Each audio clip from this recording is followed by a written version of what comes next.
Welcome to Fancy Washing, Salem, Oregon.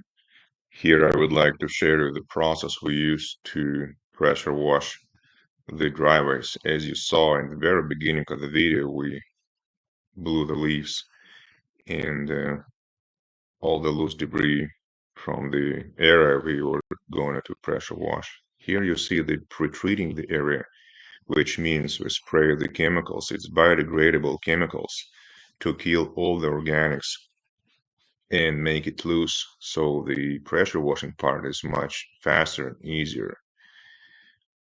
We wait for it 15-20 minutes. It named dwell time. Now we observe the actual pressure washing. We use 16-inch wide surface cleaner, and it's connected to 4,000 psi for GPM machine that's sitting on the trailer.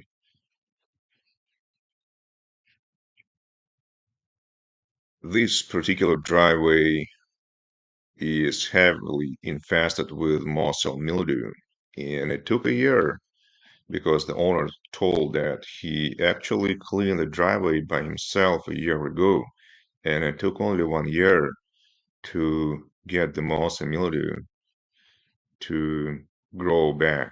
Hopefully, it'll take longer for the next time since I treated the driveway with really strong chemicals that kill organics and not organics on the surface. Since the concrete surface is very porous, so those chemicals went into all the pores, and I believe it killed killed all organics, and it'll be clean for a long time, couple of years, I would say. Here I rinse the area, and it's the driveway itself. It's about to be done. As you can see, it's a lot of dirt to push away.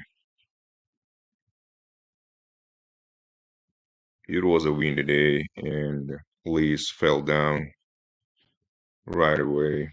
It's about to start to rain. Here I use you saw the water broom, which you will see a little later.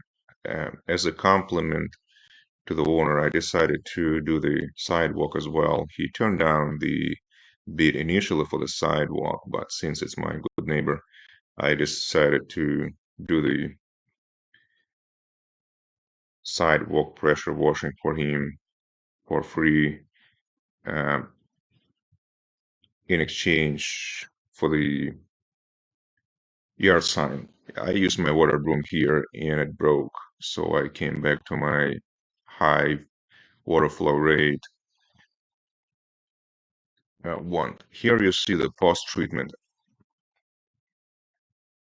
and it kills the uh, organics that left after surface cleaning. Believe me, not all the organics will go away. If it's